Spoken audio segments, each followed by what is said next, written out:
Good evening, everyone. B'shus Maradasra, we're continuing our share in Dirshu Bahalacha. Before we begin, I'd like to take just a couple of minutes, like we spoke, I think it was last week. We decided that we're going to speak about tefillah a little bit on Tuesday nights. So I'm not saving it for the end because then I know it won't happen. So just a couple of minutes. It's very interesting that after Sheishes Yimei Bereshis, the pasuk says, "Eila toldos hashamayim v'haaretz b'hibara'am b'yayim asayis Hashem Elokim eretz v'shamayim." These were the toldos. This is what was happening in Shamayim haaretz when Hashem created the world. V'chol siach hasadeh terem yihiyah ba'aretz. Before there was any vegetation on the earth, v'chol esav hasadeh terem yitzmach. Before any of the grasses of the world grew. Because Hashem had not yet brought rain on the world. There was nobody there. So it's an interesting thing. NASA released pictures today. They sent a probe to Mars. So they sent a picture from the probe. And what do you see? You see nothing. A barren wasteland. So let me ask you a question. When Adam HaRishon opened up his eyes for the first time, what did he see? The answer is he saw what that picture looks like from the probe on Mars, except that there were animals walking around. Because the pasuk says, the trees hadn't yet grown, the vegetation had not yet sprouted. Rashi says, but what do you mean? On Yom HaShlishi, on Tuesday, it says that the Rebbeinu Shalom created all of the trees, all the grasses, everything else. So Rashi says no. Rashi says, yeah, Hashem created them on Yom Shlishi. He says, but, he says, when on Tuesday, when it says that it came out, lo yotzu, the vegetation did not actually come out. Ela Pesach karka amdai, they were waiting right at the opening of the ground, ad Yom Shishi, until Friday. Why? Levisha Adam ayin lavai desa Adama. Ve'ein makir b'tayvasan shel gishamim. There was no mensch, there was no Adam to appreciate rain, to appreciate the tayva of the Rebbeinu Shalom. Ukishaba Adam v'yad Hashem tzarich la'olam. When Adam came and he opened up his eyes and he saw a barren world with animals walking around with no food, he realized right away something's wrong, something's missing.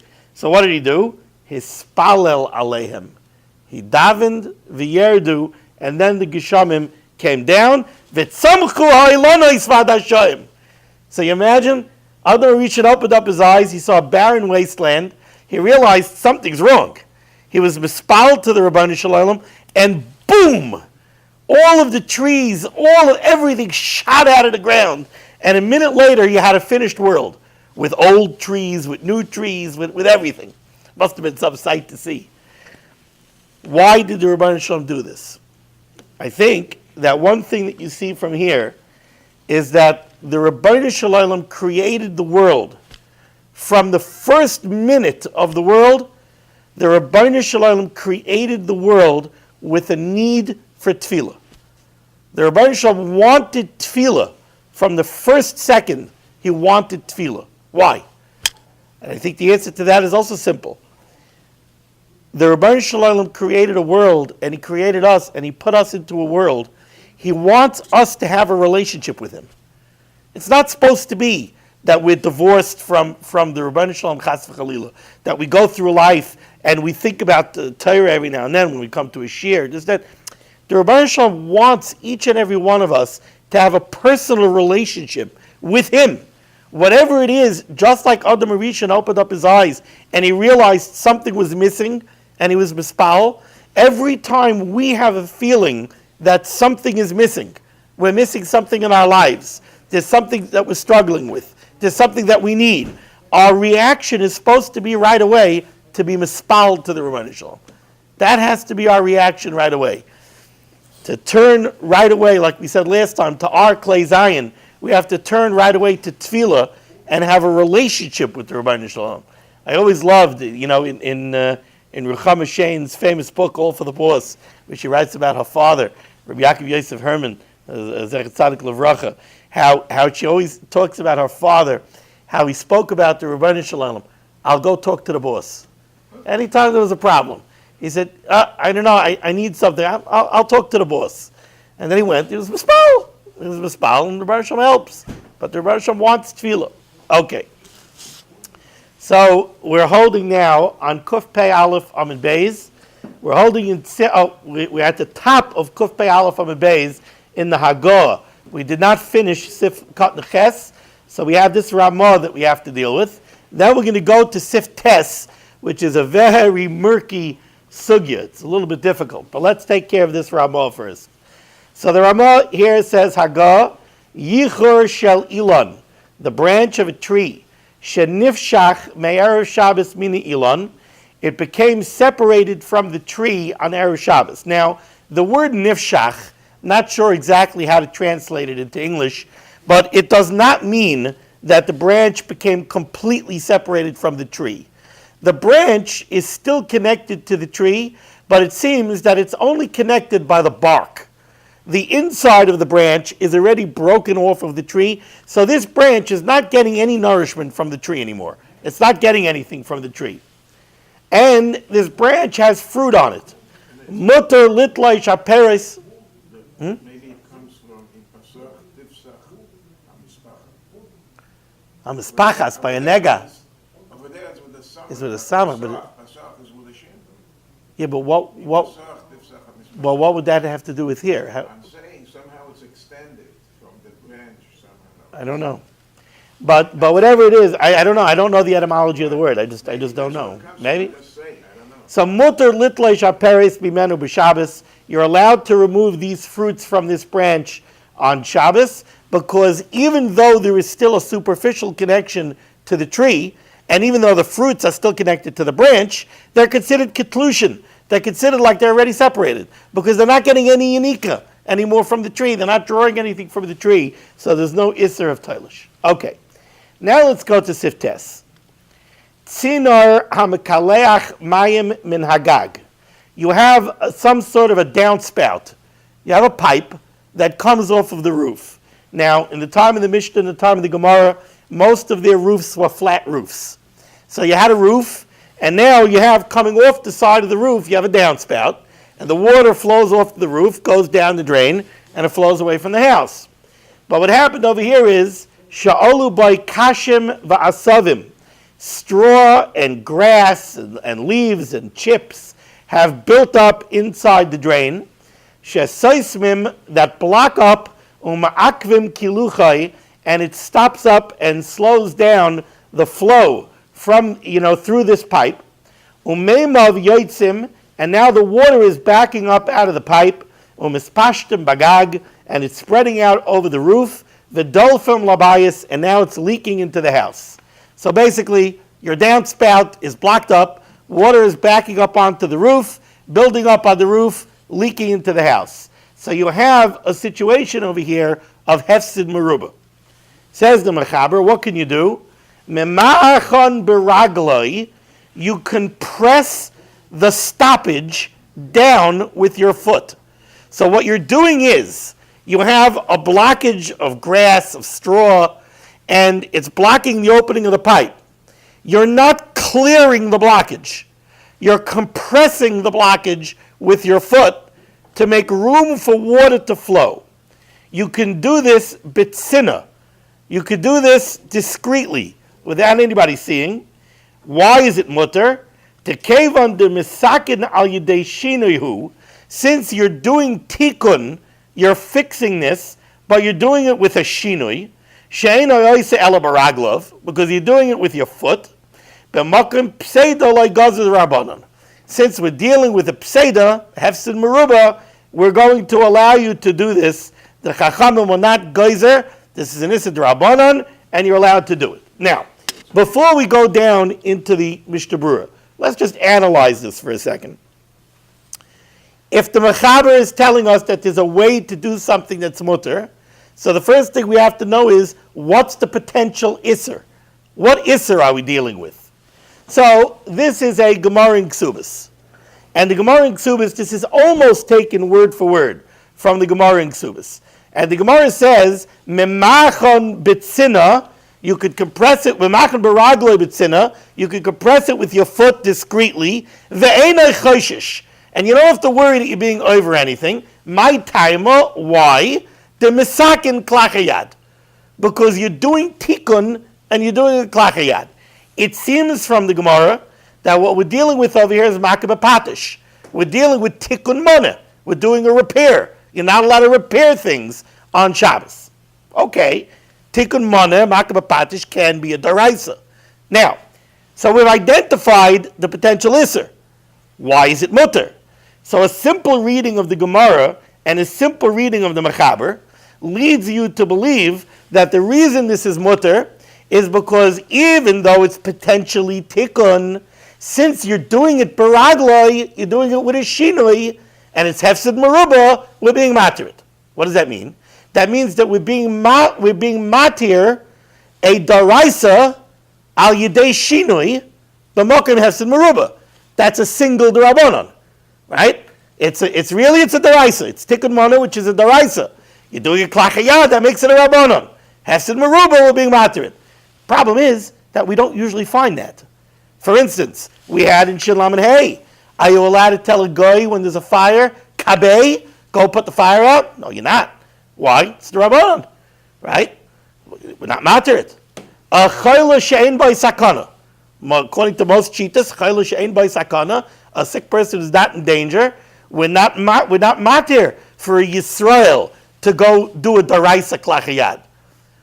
So this simple reading seems to be inaccurate. Now, the Pnei Yeshua on the Gemara in Ksubis, the Pnei Yeshua right away struggles with this. Actually, two things I might be upset. Yeah. Number one, we're talking about here growing, right? So it's growing from, like the seeds or whatever it is, it's growing from because it's attached. Right. It's like they made mushrooms, he said. Oh, very good, very good. I'm happy you caught on to that. That's number one. But the Rishonim say right away that this, even though it says here she'olu, it doesn't mean that it was growing. It was talush. That's what he's trying to tell you. Right. Okay. Right. So that's the thing. The other thing I would say, maybe, that he's squeezing water out of it. Schita. So there are those who talk about mefarik. There are those who talk about mefarik over here. Good. Very good catch. Now, the Pnei Yeshua struggles with this, and the Pnei Yeshua says right away, we have to be talking about the Rabbanans over here. So the Pnei Yeshua says, what's the Derabanan?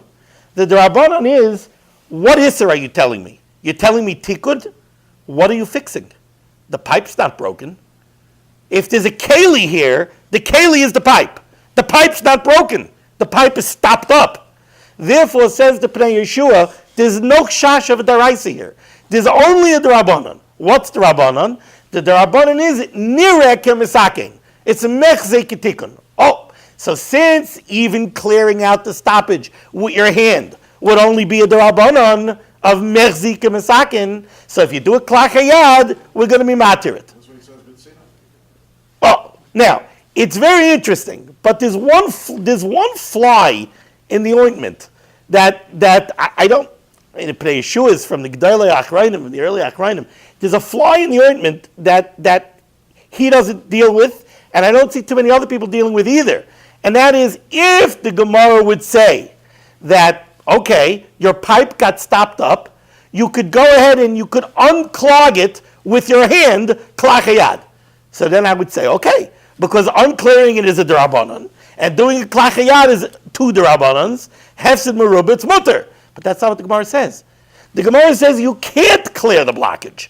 What you could do is, memachah beragloi, you could compress it. Not only that, if you take a look right away, even though we're skipping, take a look at Mishnah Berurah Ois Katan Mem Zayin. It says memachon, perish, what does that mean? Dorsan, you could step on it, umashpilon, and compress it, beraglov, with your feet. The kasav amiiri perichavis, de lahasiram, heina v'heina, you want to use your foot to clear the blockage away, also afilu beragloi. That's also even if you do it with your foot. Now wait a second. Why?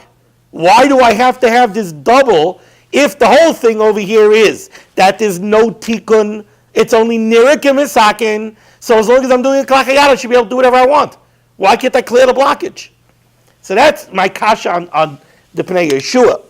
So from this Meiri and from other things that I've seen, what the way I'd like to say pshat over here is as follows. The Isser over here, like the Pnei Yeshua says, is nireh k'mesaken. What's the nireh k'mesaken? You go up on the roof. You go up on the roof, and you're sitting, you're eating your Suda, you have leak.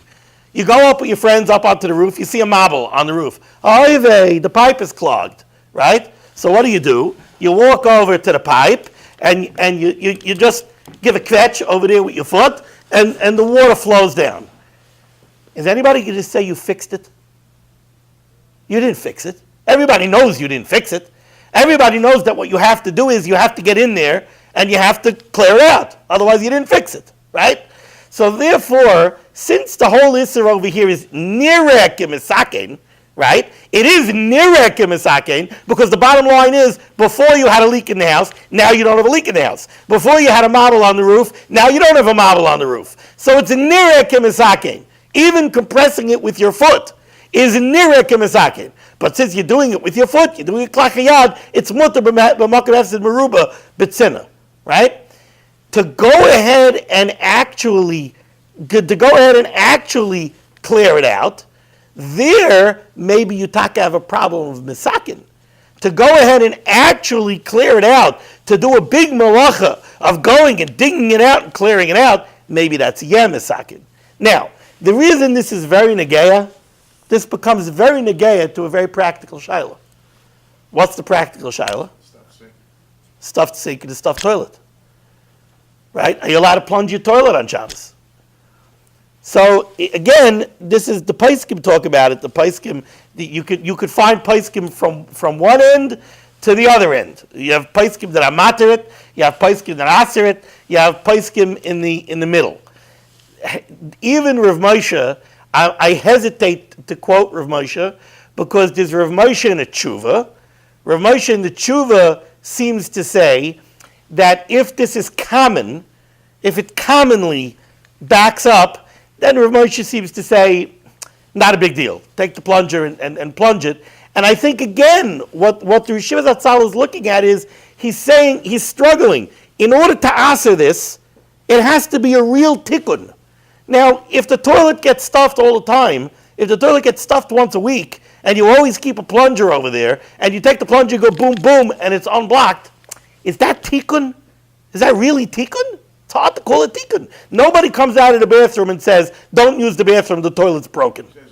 They say the toilet's clogged. The toilet's stuffed. By the sink, he says it's like washing dishes. Yeah, Rav Moshe. That's by a sink, yes. He's talking about where it's not stopped up completely, where it's going down a little bit slowly. No, then there's more of a problem. No, if it's going down slowly, he's matter it. What? If it's going down slowly, he's matter it. When it's clogged up completely, he doesn't want to be matter it. No, he's saying just the opposite. I don't know, they quoted something wrong. By little, Yeah. then it's considered a tikkun more. I don't know, I don't think it's what it says in the Tshuva. Hey, over there in the Dirshu, I don't think it's what it says in the Tshuva. However, I have to look at the Tshuva again. I hear you. Lamaisa, I spoke today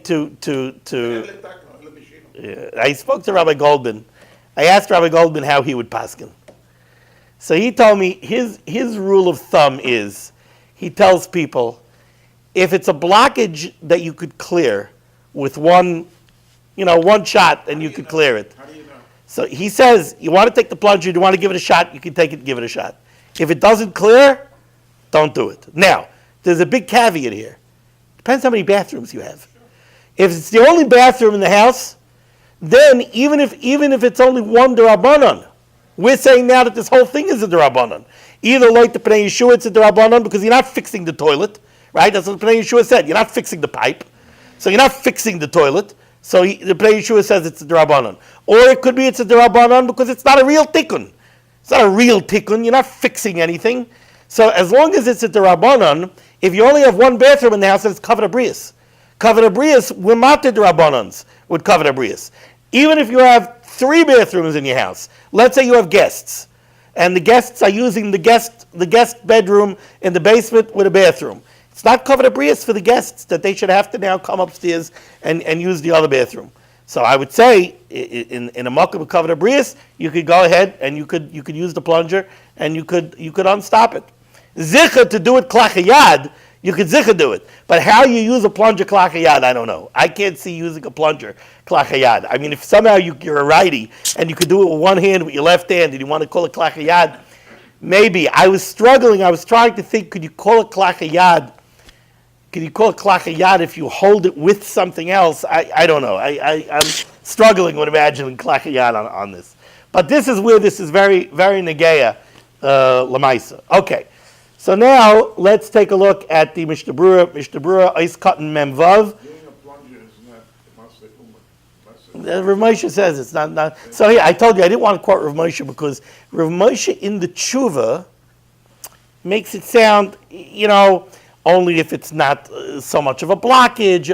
Rabbi Mintz tells me that the Rishiva told him that you're allowed to plunge a toilet on Shabbos.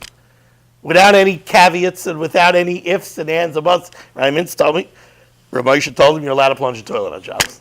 Reb David, if you ask Reb David is machmer. Reb David, somebody told me today, he asked Reb David says, if you can tell me that you know the difference between a real tikkun and not a real tikkun, so if it's not a real tikkun, you can do it. If it's a real tikkun, you can't do it. But Reb David is like, stay away from it. He doesn't want to know. But again, that's only if you have multiple bathrooms. You only one bathroom. What? Oh, so Yidei Nachmi wouldn't be a problem. Yidei Nachmi, that's Zichur Shvus to Shvus. Okay, B'makom Tzarech. Okay. Says the Mishnah Berurah, Eis Katan Mem Vav, V'asavim. Telushin, says the Mishnah Berurah, these grasses that are blocking up the pipe are tolush. They're not, and he's being very careful because like Yankel pointed out, the lashon of the Mechaber is she'olu boi kashim v'asavim, which makes it sound like and this does happen, you have in your gutters, sometimes you got plants. Yeah, but sometimes you see even coming out of the gutter during the spring, you'll see actual plants growing in the gutter because earth backs up in there, the leaves break down, and it makes like a compost for things to grow in, and then those things from the maple trees fall in. I used to have this when I lived in Edison. I had this all the time. I used to have to clean out baby little maple trees from my gutters all the time. So, but the Mishnah Berurah tells you, no, we're talking about that they're tolush, because if they're not tolush, now again you're talking about darisis. Now you're talking about uprooting a plant, which is a daraisa, different ball game. You can't do that, even klachayad. Memakon perish darsan mashpilim baragla v'kasva b'mir perchavis. We did this. The lahasirim heina v'heina aser fila baragla. Okay, sif yud. Hadas mechuber. You have a hadas, like we have in our lulavim. You have a hadas branch. That's mechuber. It's still attached to the ground, and you want to smell it. Right? They have a pleasant smell. Mutter lahariach bay. You're allowed to you're definitely allowed to go over to it and smell it. Aval esrig v'tapuach v'chol davar haroy lachila. However, an esrig that's attached to a tree, or an apple that's attached to a tree, which are roy lachila, you can eat them. Aser lahariach bay mechuber. You're not allowed to smell them while they're attached to the tree. Shema yakaytz aisay la'achlay. Because we're afraid once you get involved with the apple or with the esrig, now you might go ahead and actually pluck it off the tree and be over a daraisa so that you could eat it. Says the Mishnah Berurah, Sivkat Memches, Mutter lahariach ba, you're allowed to smell the hadas. D'lo shaykh lemigzar shema yakutz. Because by this hadas, there's no room to make a gzera that you might come to uproot the hadas. Kevin sheina roitze rak lahariach, because all you want over here is you want to smell it. You don't need to uproot it in order to smell it. So why should we worry that you're going to uproot it? However, the Mishnah Berurah brings down the yesh machmirin bazeh. There are those that are machmer. This is a yam shel shloima that's machmer. The kasav be'eliyah rabbah the ikar k'psaka shulchan aruch. The Eliyah rabbah says that we paskel like the shulchan aruch that it's mutter. Now, how about if you want to actually handle the hadas, you want to bring it closer to you so you can smell it? So says the Mishnah Berurah, the halacha would be like we saw in the beginning of this Siman, that this whole gzera against being mishtamish be'ilan does not apply to low, soft kind of things. It doesn't apply to grasses. So a hadas, he says, wouldn't be a problem. Yaka itzai sayla achlai. By an eseger or tapuach, we're afraid you might come to uproot it to eat it. Now, frek the Chavetz Chaim. V'chitema hanami yaka l'noshchai b'fiv min ha'mechuber. Why are you telling me that by the esrig and the tapuach, we're afraid that you're going to want to eat it, so you're going to uproot it? By the hadas, we're not afraid, because you could smell it without uprooting it. Says the Chavetz Chaim, and the apple or the esrig, you can eat it without uprooting it too. You go over to the tree, make a bracha, and you take a bite out of it. What's the problem? So why are we making a gzeira? So says the Mishnah Berurah, Ein lecha talisha gedola mizu. That would also be toilish. Going and biting a piece off of it while it's attached to a tree, so you're being toilish the piece that you bit, which is also aser. Now, Lamaisa, he's calling it talisha, but whether you would be chayiv for that is a different story. I don't think you would be chayiv, a chatos, for going and biting a piece off of an apple, because it's not kederech. Zicha has to be klachiyad. Zicha has to be a shinui. So I don't think you'd be chayiv a chatos for biting a piece off the apple while it's attached to the tree. But toilish it is. V'lachein yesh limchais b'yad ha'toyim. This is brought down from the Shari Tshuva, who brings it from a Bechar Shar, I think, which is a Rishon. V'lachein yesh limchais b'yad ha'toyim. We should make a macha against those people who make a mistake. V'holchim leginois b'Shabbos v'Yom Tov. They go to the park on Shabbos and Yom Tov. V'koitfim peiros min ha'mechuber v'oichlim. And they see a beautiful fruit tree, and they go and they pluck a fruit off the tree. U'malvad iser talisha asurim gamkein achakach ba'achilo hakol b'Shabbos. Not only is there an iser of tilish, of taking the fruit off the tree, but there's another iser. Not only is that an iser, but the fruit is also ba'achila. Because we learned earlier that even a fruit that falls off of a tree on Shabbos, right? You have an apple tree, an apple falls off the tree on Shabbos, that apple is also ba'achila on Shabbos. Two reasons. There's one is gzera. Once we let you eat that apple, you might come to pick another apple. The other iser is muktzah, because since it wasn't mechin for use on Shabbos by Ben Hashmoshes, it was still attached to the tree. It was mechuber, it was aser. So now it remains also for the whole Shabbos. So if somebody goes and plucks an apple off of a tree on Shabbos, there's an isser of toilish, and that is also an isser of achil. You're not allowed to eat it. Yom Tov also, same isurim would apply. Yeah. But toilish is not mutar on Yom Tov.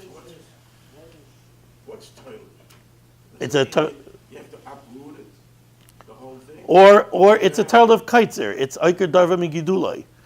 By a fruit off a tree, the proper term would be more oiker darva migidulai. You're plucking the tree off the place of its growth. So you're plucking a piece. So if you have, let's say, a flower or whatever it is, you don't uproot it totally, but you only take off. Right. That's still oiker darva migidulai. One petal from the flower. One petal. I think that's also oiker darva migidulai. Yeah, I believe so. My mother told me that in Europe, the girls, they were very religious, but I guess they didn't know. Like it says over here in the Mishnah Berurah. They would do that. They used to go out to Shabbos or whatever, and they used to, take it and tuck it, eat it, whatever it was. So I had Certain flowers or whatever. I had a maisa when I lived in Edison. I was walking home from shul on Yom Kippur during the break, and a mother is sitting in her front yard with her little girl, and they're plucking flowers off of the rhododendron bush. They're sitting, they have a bag, and they're collecting the flowers. I told her, you're not allowed to do that. And she said, it was like a treasured memory that this is something that she would do with her mother on Shabbos and on Yom Kippur all the time. I told her, you're not allowed to do it. So she stopped. But They did it with their mouth. But they did it with their mouth. Interesting. You're saying they did it with their mouth? They told me they used to do it with their mouth. That's what I'm saying. They used to eat it with their mouth. Whatever it was. They used to eat it. They Like just so, pluck like it a up. like They be, didn't just pluck it up. They like ate it. berries or Whatever it was. Some stuff like that. Whatever. interesting. Interesting. And Oh. some, some of these flowers, what do you call it? Honeysuckle. Whatever grows, some green stuff, sometimes all you have to do is just chew it and you get the stuff. Yeah, like honeysuckle. You don't have to, Honeysuckle has the sap in it. That's very sweet. that's what you're doing. V'roi l'manois anoshim lahashgiach al zeh ad sheyishtaka hadavar. The Mishnah Berurah brings down that we should appoint people to go to the parks and go to the gardens and warn people that they're not allowed to do this until this minig would stop. Okay, so now we're up to Sif Yud Aleph. I'll read the Mechaber, but we already did this, the beginning of Sif Yud Aleph. Somebody who soaks grain, wheat, or barley in water or any other kind of seed. This is a toiled of zereya. V'chayev b'kolshu. It's an issa daraisa, even in the most minute amount. We're not going to do the Mishnah Berurah because we did it already yesterday. Says the Ramah, Hagah, umutar laha'amid anfe ilonois b'mayim b'Shabbos. You're allowed to take branches of a tree, so you have twigs with pretty flowers on them. You're allowed to take them, and you're allowed to put them in water on Shabbos. U'b'vad shelo yiyu b'hem prachim v'shoishanim shehem niftachim milachluches hamayim. However, if there are flowers on these branches that will open by virtue of the fact that you put it in the water, over there, says the Ramah, that would be usher. Now, there's a couple of other caveats over here. Let's see the Mishnah Berurah, Ice Cotton Nun Gimel, the bottom line of the Mishnah Berurah. We're going to talk about it a little. Nun Gimel, Lahamid Anfe Ilonois. You're allowed to take these branches. Shekoitzitzin b'yamais hachama. These are pretty branches that you cut during the spring and the summer. L'smayach ben babayis, to enjoy them in the house. Uritzaynoi loymar, says the Mishnah Berurah very carefully. You should realize that the kavanah of the Ramah over here is shehuchenu me'esmar lakach. These flowers, these branches, have to be meichin from before Shabbos.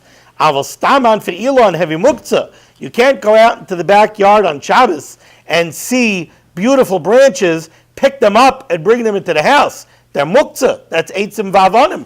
That are muktzah machmas gufay. So those you're not allowed to handle on Shabbos. But you have flowers that you bought before Shabbos and you were making them before Shabbos for Shabbos use. Now they're not muktzah. And now we said that you're allowed to put them in water on Shabbos.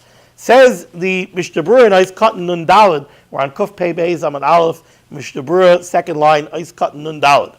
V'ayin l'kamon simin taf reish nun daled. Now, simin taf reish nun daled is Hilchas Lulav Esrig. This is Hilchas Daled Minim, where we talk about a lulav. Ritzaynoi loymar, when the Ramah says that you could put this in water, what does he mean?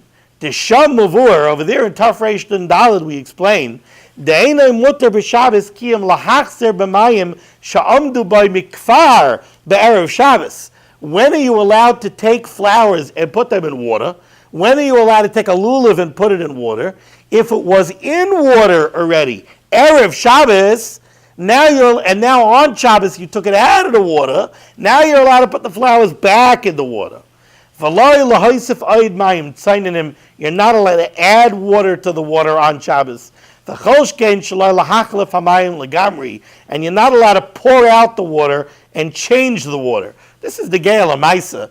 I've seen sometimes people have flowers on Shabbos, and sometimes, especially if they don't, if they have the flowers are fresh from Erev Shabbos, so you put in fresh water on Erev Shabbos Friday afternoon, and now on Shabbos it's still fine. But sometimes somebody has flowers, their anniversary was Wednesday, so the husband went and bought beautiful flowers on Wednesday. Now they're sitting already Wednesday, Thursday, and Friday. Sometimes the water gets smelly, so you want to go change the water. Not allowed to change the water on Shabbos. If you took the flowers out, you can put them back in, but you can't change the water. Well, if he's that, how the kasav mikaidim, this that the Ramah said over here, the mutter laha'amidon, that you're allowed to put the flowers into water on Shabbos, what does that really mean? Hainu lahachziron b'Shabbos l'soichan, you're allowed to put them back into water. Even though you took them out of the water on Shabbos. But but you're not allowed to put them in water for the first time on Shabbos. So husband went out on Erev Shabbos and bought a beautiful bouquet of flowers, and it did not come in a vase. And he put them down on the kitchen countertop, and it was crazy time on Erev Shabbos, and the wife didn't have a chance to cut the stems and put them in water. And now she sees the flowers and she wants to put them in a vase on Shabbos. That, Mishnah Berurah says, you're not allowed to do. What you're allowed to do is if you put them in water on Erev Shabbos, and now you took it out of flour to smell it, now you could put it back, assuming that you don't have buds that are going to open because you're putting them in water. What's the problem with putting the flowers into the water for the first time on Shabbos?